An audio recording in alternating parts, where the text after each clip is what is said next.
So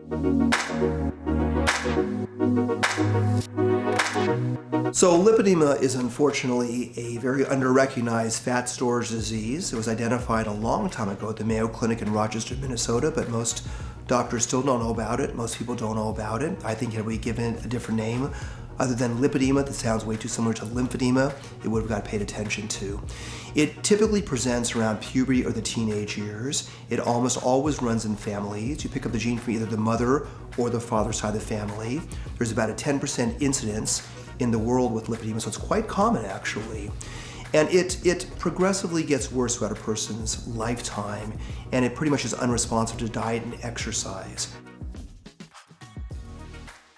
There are different stages of lipedema, stage 1 through 4. There's different types of lipedema. In the common type, there is a circumferential distribution of the fat around the entire leg, from the groin area down to the ankle area. In that pattern, typically the upper arms are involved, but it usually is a process that presents years later. And some people also have a fullness in the upper buttock area that goes around, called a pelvic girdle. There's different symptoms that go along with lipedema. Pain is a common symptom.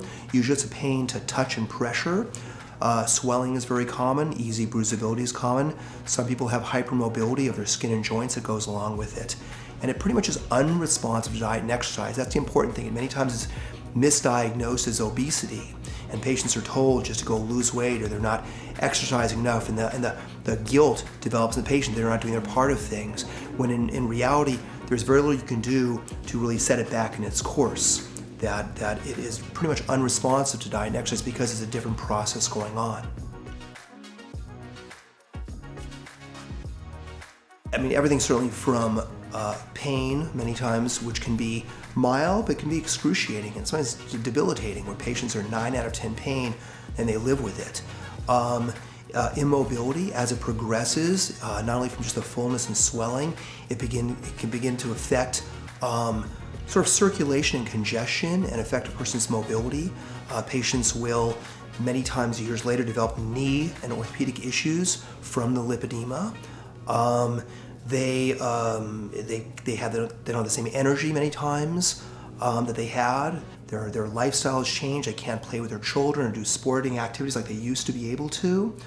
Certainly the cosmetic component of things that presents at a very sensitive age. If you think about it, typically lipedema presents in puberty.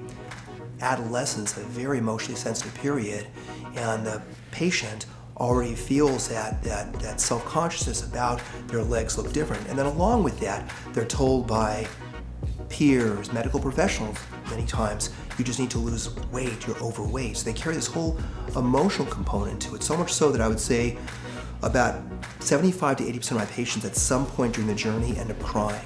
Whether it's a consultation, it's a day of surgery, it's when they sit up and look at their new legs, it's a week later when their legs look so much better. So it's a hugely emotional thing. And it's not only an emotional thing with the patient, the families are very, very involved too. The husband's coming very involved with the wife's disease, or the mother, or the daughter, or the sister. I do the surgery. I'm a surgeon, a liposuction specialist, but I've established a program here at the Rochester Institute called Advanced Lipedema Treatment, and it is more than just only surgery in my role. It's diagnosis, it is nutritional guidance for patients. We have Dr. Sarah Whitney on staff, who is a naturopathic doctor that does all the nutritional guidance and certain aspects of IV therapy. We have Tina, who's got her doctorate in compression therapy, which also plays a role in things in patients. So you got dietary strategies, compression therapy, and then of course the surgery that I do.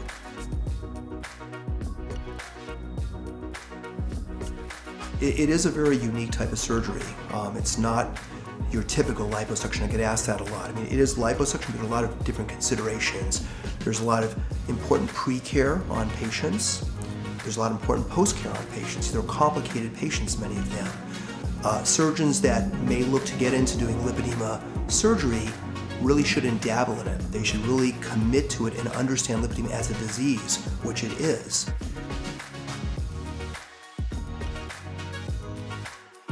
You know, how I got into it is it's an interesting combination. So my practice focused on lipo for about 25 years. It's the only surgery I do. So I specialize in it, all different types of lipo, complicated liposuction, areas people would avoid, such as calves and ankles, even forearms. And I developed techniques for these areas many, many years ago, over 20 years ago.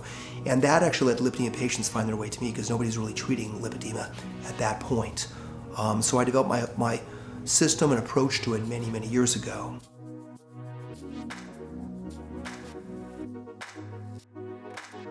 In terms of short-term recovery, patients typically go home with a close friend or family member the evening of surgery.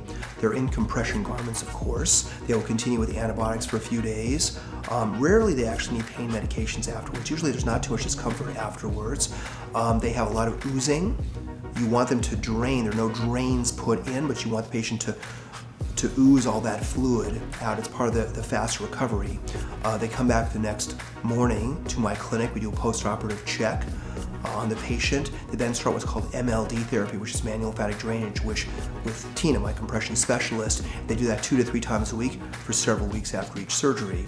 They keep the garments on for a month full-time and then a month part-time. We monitor their congestion. If they're doing well, they will take their garments off within 1 to 2 months. If they're still having a lot of congestion, it might be longer. Lighter activity the first 2 or 3 weeks, so walking around is an important part of it.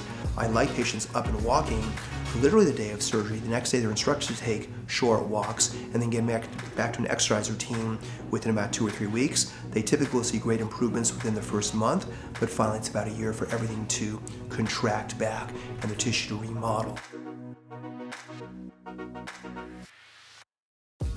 Lipedema liposuction is the biggest life-changing thing a patient can do, quite honestly. I mean, it is life-changing not only in terms of how a patient looks, but how they feel too.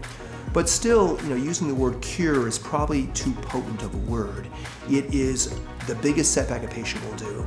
But from that point on, it's important for them to pay attention to certain things. The proper dietary strategies for lipedema. So it's not just diet and losing weight, it's avoiding things that can trigger lipedema. There are certain food items that tend to cause more leakiness of lymphatic membrane that contributes to swelling. They should be on a diet that's respectful to lipedema. And if they have swelling after the procedure, and some patients may continue to swell, they pay attention to it and may need still to wear compression garments. But the majority of patients are either out of their compression garments or it's greatly reduced in terms of swelling.